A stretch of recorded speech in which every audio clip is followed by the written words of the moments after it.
Hey everyone, it's the Fibroid Doc, and this Monday we are going to be doing an exciting live with Dr. Ann Huntington on essential oils. So I am just waiting for her to come back on. We're just having a little bit of a technical issue, so we're just waiting here. Hopefully as soon as she comes on, which I think will be momentarily, we will get started.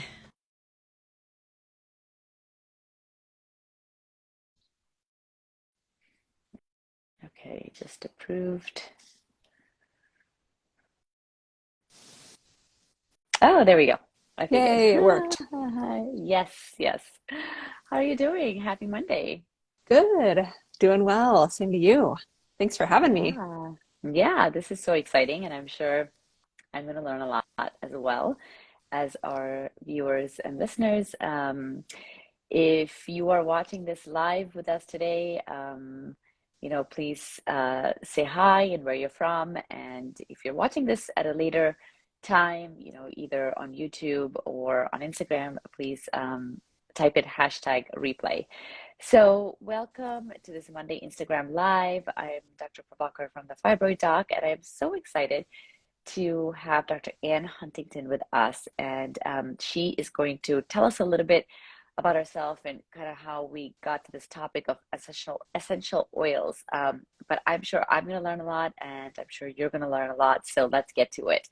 So, Anne, tell us a little bit kind of about your medical background and then what took you down this path of really wanting to learn more about essential oils and how we can use that, to feel better. And yeah, so go ahead. That sounds great. Well, thank you. Thanks for having me. Hello, everyone. Absolutely. It's a great Monday. Yeah. So I'm an internal medicine doc. I trained in Utah and in the Midwest, and then I came back home close by to start a practice more than 10 years ago. So I've been out in practice for more than 10 years, and I initially started out as an outpatient doc, and I did inpatient medicine as well for 7 years, and then I transitioned to inpatient medicine for the last 4 years. And I've been involved in a lot of different things, including quality and patient safety and credentials, like kind of medical staff leadership, as well as medical director leadership during the pandemic of over 50 physicians in a couple of tertiary care hospitals. So it was a crazy, crazy time. But my story, kind of getting into this topic of essential oils, which sounds crazy to many docs, kind of sounds really woo-woo, but we'll talk about the science and the chemistry, started years ago. And as I was in my outpatient practice, I was really interested in, helping my patients be healthier. And that sounds kind of funny to say, because isn't that what we were supposed to do, right? But as you get further into it, you realize, man, I don't know if I'm really helping people be healthier. I'm refilling meds, making diagnoses, helping them control their chronic illnesses. But I don't know if they're actually reversing them, or if they're actually like improving their quality of life or their well-being some of those times. So sometimes you kind of think about that in many of the fields that we're in. And I really became interested in lifestyle medicine. And for those who are familiar with that, or maybe not familiar with that, that's kind of the study of improving our our health conditions by a healthy lifestyle. So kind of plant-based nutrition, exercise, regular exercise, stress reduction, sleep, reducing toxins, all of those things. And so I really helped, try to help my patients get off their medications that they didn't absolutely need to be on, really reducing that polypharmacy, as we call it, lots of side effects, and really help them, lose weight and feel healthier, have more energy.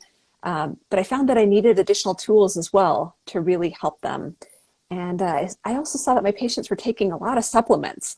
Everybody was trying to take a lot of things to help feel better, and some of them were using essential oils, and I really just didn't know what they were using, and I didn't know the research behind it, and I felt kind of at a loss to be able to help my patients. And of course, they would find some other practitioners who would, maybe give them answers, whether or not they were evidence-based or not, right? And they would, consult Dr. Google, and they would, look things up, and to varying degrees of success. And it bothered me that I didn't know. And so I started taking a deep dive into integrative medicine to really figure out, what's good out there, what's not good out there. And coming from a safety background and from an evidence-based background and from a background of taking care of folks who have often lots of conditions, I think that really helped my ability to kind of synthesize the research and put things in perspective. So around that time, I had a patient who used essential oils, and I remember sitting there in the exam room as she talked about it. I looked up at her, kind of raised an eyebrow, and I was like, I don't know anything about them, like I knew they maybe can cause some skin irritation, but I just didn't know. And so she didn't push the conversation, but I was kind of thinking, man, I wish I would have known how to counsel her or how to engage better. And, that kind of just stuck in my mind. And then before the pandemic, my kids had kind of some cough and congestion, and I knew it was self-limited. I knew they would be fine, eventually, but I knew it could be a rough few days for us. And Yeah. so I reached out to a friend who had some essential oils. I knew that she, taught people about them. And I asked her if there's anything she could do to help. I had no clue, what, I didn't know anything about this. And so she sent me home with a diffuser, which is kind of a water reservoir, and some samples of some essential oils that could help in this situation. Taught me how to use it, brought them home. I, kind of tried them on myself first, and then I put them in my kids' room as they were, kind of going to sleep. And they were a little bit uncomfortable. We were trying to get them settled down. I started that. And within a few minutes, their cough and congestion subsided. They actually felt a little better. They were able to sleep. Wow. They were able to, I don't know, we had a good night. It wasn't a horrible night as we'd had before. They felt much better the next morning. And I was like, wow, that did something. It was my N of one, it was one experience. But in the time frame that I saw it happen, I was like, wow, these actually did something. They were biologically active. And you can't really refute that when you see it. It could be coincidence, but it didn't seem like it based on what I was looking at. So that was my very first exposure to kind of essential oils. And from there, I was like, you know what? I got to look into this. I need to do the research. I need to experience more of this. And so it kind of took off from there. That is so great. I think for all physicians, healthcare providers, and just patients, anyone really listening to this, I think we can all identify with something in, what you've said. Those of us at healthcare, you're right, we're prescribing a lot of medications. We are trying to manage various symptoms and disease states. But is there anything more natural that we can do? Is Yep. there anything a little more different that we can do? Because honestly, here in the Bay Area, that's the first thing that patients ask me, Yes. what can I do naturally? Yes. In my field, I am the fibroid doc, so I take care of a lot of patients with fibroids, and even there, even though they have like a 10 centimeter or 15 centimeter fibroid, the first thing they want to know is, what can I do naturally? What supplement can I take? What lotion can I rub?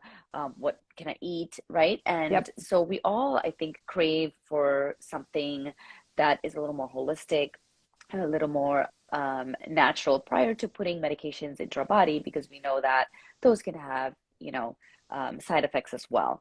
And I think for patients who just listen to your story, or just a general public, whoever, I mean, I think we've all been there where we've tried medications, and sometimes, like you said, somebody rubs a little oil, sometimes you take a little, sniff a little something, and boom, you're just feeling a lot better. So is there something to it? But one of the things, I mean, and also I have to mention that, being Indian, and, the whole Mm-hmm. Ayurvedic and Yep. homeopathic roots, right? So people have sworn by this for centuries, right? This is what people have Exactly. used, and, grind this leaf up, and, do this. Oh, your hair's falling. Okay, let's, put this concoction together and try it. So I think uh, for decades and for centuries, this has been going on. But I think as a consumer, like, if I wanted to use essential oils, I think I would be a little overwhelmed, like, because there's so Mm-hmm. many, how do I know? First of all, let's start with, like, can you talk about some of the more common oils that are used for some of the most common ailments. Like you mentioned cough that your kids Hmm. had. Um, I'm thinking in GYN, a lot of people complain of, sleep issues, Hmm. mood issues.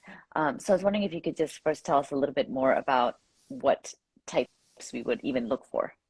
Sure, absolutely. And I think you're absolutely correct in that people are always asking, what can I take that's natural? What can I do that, maybe isn't quite to a medication? And I guess I would share for our listeners the disclaimer that I'm not giving any medical advice. Certainly, we're not, these are not FDA approved to diagnose or treat or cure or prevent. So we're kind of, just talking in that context, of course. But the desire, everybody's desire, it seems, is to say, what can I do that may be natural, that may be, you know, effective but safe, and really work and do something for us. And also, to speak to what you said about in the Indian culture and in many other societies around the world, essential oils and natural products have been used for millennia, and they're very Hmm. well known and established, and much of the research that's happened has been based on knowledge of these traditional uses, in Australia with some of the things with tea tree, for example. And anyway, we know about these because of how people have used these successfully for so many years. And then we do the research to find out, all right, what does that mean? What are the properties? What does it show in the lab? What does it show in clinical trials? And then how can we really use these? So I absolutely agree that it's very common for other people to know about them outside the US. So Hmm. one of the most common essential oils that people use is lavender. And lavender has over 1,000 research studies. It's been used in many different places for many different things. One of the most beneficial ways that it's used is for calming. It has very calming properties. Linalool, for example, is one of the main chemical constituents. Kind of going back to organic chemistry, these essential oils have, the way that they work is because they have chemicals in them naturally to protect the plant, from insects or pests or disease, or attract pollinators, or for other reasons. And so it's part of just the essence of the plant, so to say. And then we can use these to derive really concentrated therapeutic benefits. So just to kind of give a little bit of background on how these are kind of used. But lavender is very calming. We use that a lot. Some women may use it, when we're talking about women as your OBGYN. Yes. Some women may use it over their bellies. There's a lot of research that I can share later. Some people use it for sleep. They'll, put it on their pillow or make a little spray. Sometimes, there's even some people that will take it internally. And I won't share anything more about that now. I share that in context with physicians. But it's very well used. Sometimes they'll diffuse it. And so that's a common one. Tea tree is another common one, comes from Australia. It's been used topically for many years to help with certain wounds and different things, Hmm. um, and very cleansing benefits. Peppermint is one that's been used very commonly. It kind of helps open up the airways. It can help, kind of with clear breathing. It can help with focus. It can help with even some upset GI issues. There's some gas and bloating and things like that, and there's some good research on that. So they're pretty, there's lots of different essential oils, and you're right, it can be very overwhelming. That's kind of how I felt initially as a physician. I was like, I want to learn it all. I want to know it all. I want to make sure I'm using it safely, and I want to make sure I'm using it well. But there's just so much. So you kind of have to learn just a little bit at a time, or have somebody teach you. Yeah, yeah, I mean, absolutely. I think even as a patient, I think what was it when I had COVID actually last year, I was looking for other than the traditional, Motrin and Tylenol, all those things. I was like, oh, what else could I do? And a friend actually gave me some essential oils. And interesting that you say the mist. I did have a pillow mist, and I swear it did help me go to sleep like so much faster. It did give me that like calming effect. But if she hadn't given me these products, and she, like your friend, seemed to know a lot about essential oils, but for the average person, like, how do we even know where to even start? And I know you're not giving specific advice on companies or Yeah, whatever, but how right. do we even where do we even go to figure out, well, is this legit? Now, Right. so many products on Amazon are, they say pure eucalyptus Yeah, oil, but exactly. who knows where it's coming from, Right. right? And so do you have any words of wisdom for someone who's just trying to get these oils, maybe peppermint, they just want to rub it on their belly, or lavender, they want to put it on their Yeah. pillow? Yeah, yeah, exactly. So let's talk about how these are used and how to look for quality. So when we talk about how these are used, we'll give some kind of basic tips for people.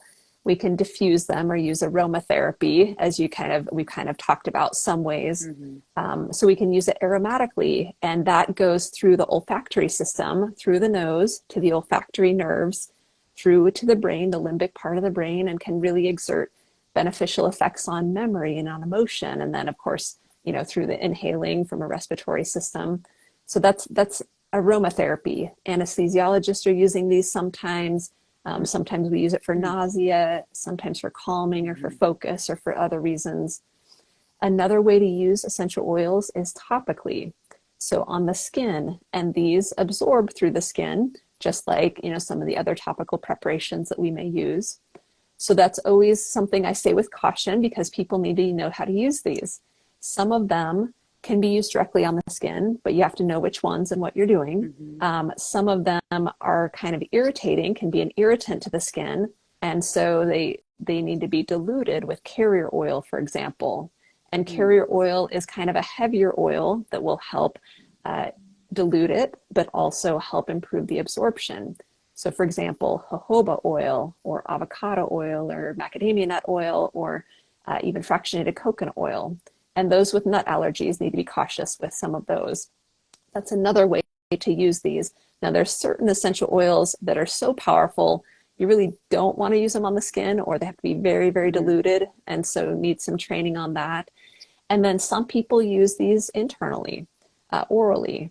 And, most in this country, many folks don't recommend that because they, were maybe trained before all the research was coming out about these.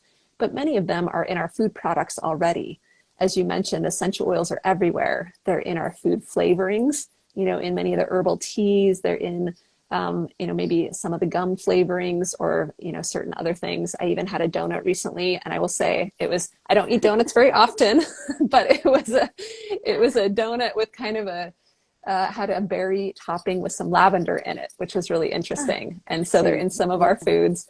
And then they're in our personal care products. A lot of sure. the, shampoos, lotions, they're kind of everywhere.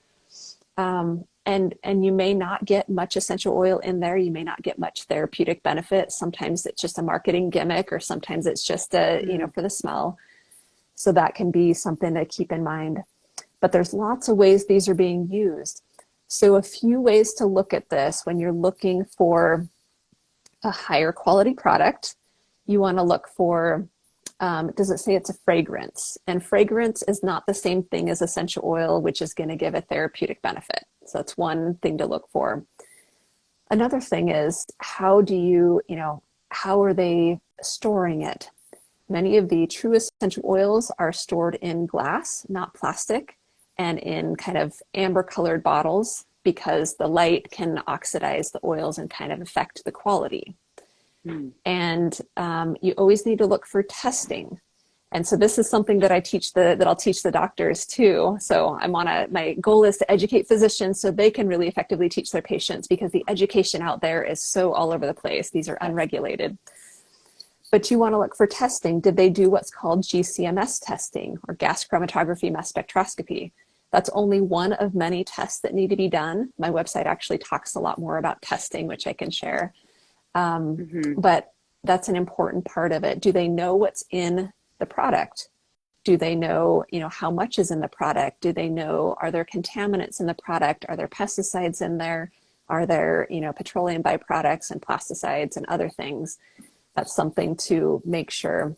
And it can be tricky because a lot of the labeling can say pure or organic or therapeutic, and it may not be that way. They may have diluted it with potentially another organic oil, and it may be diluted and Mm-hmm. less therapeutic, but it could be, this could still be organic. So it's a little bit tricky right now because it's an unregulated field.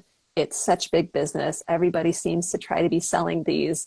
Nobody Mm, seems to really be giving great education. You know, most people don't seem to be giving great education, and most physicians are kind of on the opposite end of the spectrum as patients. As you reference, like patients are like, "Oh, it's natural. I want to try it out. I'm going to use it." They maybe not don't know the safety of the research, and the physicians may say, "Ooh, I don't know about this. Like, is it safe? Does it actually work? What's the research?" And there's a huge gap between what physicians and patients do. And I'm trying to bridge that gap to kind of help educate docs on this, because there is so much. It can feel overwhelming, but it really makes sense once you learn. that's great. I mean, it's just like food. I mean, there's all these labels, organic, natural, like, okay, well, what does that really mean? Yep. And you've talked a lot about, your passion and how you've delved into this whole area of essential oils. But can you tell us a little bit more about what your vision is? You talked a little bit about how you wanted to educate other physicians. Can you tell us a little bit more about that? Yeah, absolutely. So because I took such a deep dive into the research, and it has taken me years to get to this point where I've learned, so much about how I can help people. I didn't want docs to have to go through the same process that I went through because it took so Yeah. long, and it was overwhelming in a way. So I have created a course, a CME course for physicians, pharmacists, and dentists. It's a 4-week course online. You can go at your own pace, and there'll be live Q&As as well, just for people to know the basics of essential oils and the research. And so we'll kind of take you step by step through all of that. We'll do some really fun things as well. Don't think of it as one of these like heavy, burdensome courses, because it'll be really fun. And we will go through some of the common protocols that people are using these for, like what your patients are using and what's a little bit of the science behind it. And what's the science behind all this lavender? If there's over 1,000 research studies, how do you make sense of this? So we'll kind of, take a deeper dive. I haven't found anything like this out there. There's some training and some of the integrative trainings, but this is the first, as far as I've seen, first standalone course on essential oils for physicians. And I really want people to know what their patients are using, how safe it is, what the concerns are, and how to get really great results. Just a few kind of tidbits for the GYN, folks that may be listening. These can be used, sometimes people use these for cramps. So there can be some really calming, benefits for menstrual cramps. There can be some really calming things during labor. There's some ways that we can use these during labor to make it a better experience. There's some ways that we can use these for kind of hormone balancing, so to speak. There's some Hmm. ways we can use these for calming. There can be a lot of just really fun ways to use these. One thing that people keep asking me about is the sexual benefits. And it's pretty Hmm. funny. Your patients are using these for some of the sexual benefits. Nobody's talking about it in the physician community. So we're going to talk about that in my course. I was gonna say, no one's really said that to me yet.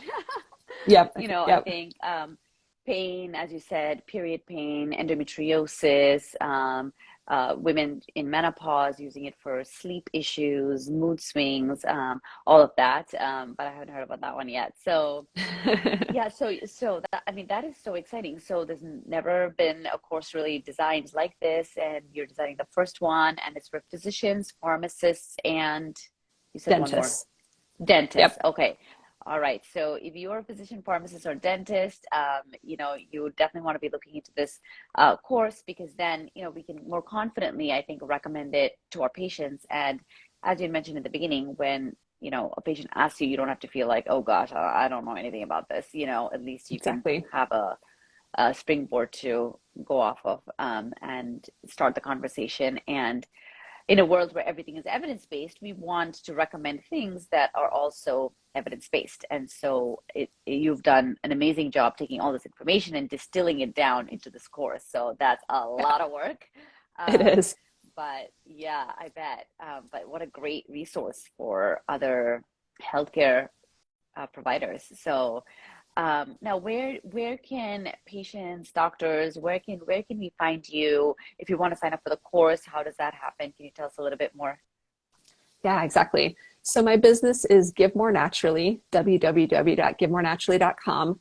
And the idea is that we're giving an additional tool, a tool that people may not have before. And then if you want to subscribe to our email list, you don't have to be a physician to subscribe to the email list, and we'll give little tidbits and videos and things like that to educate people. And then the course is www.givemorenaturally.com/course.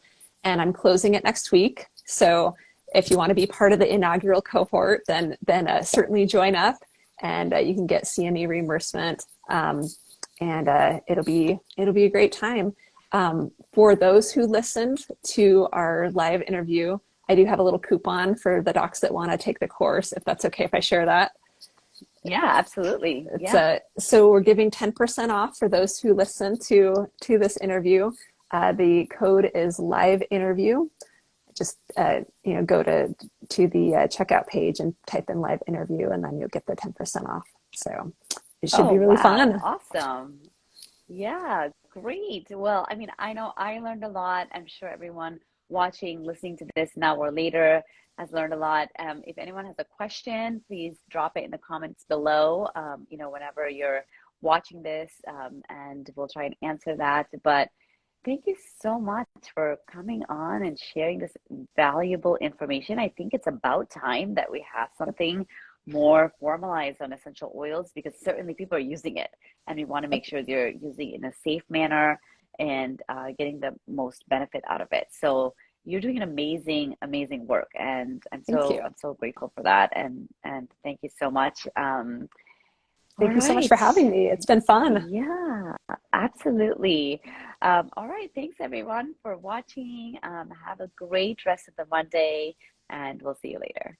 Bye. Bye. Bye.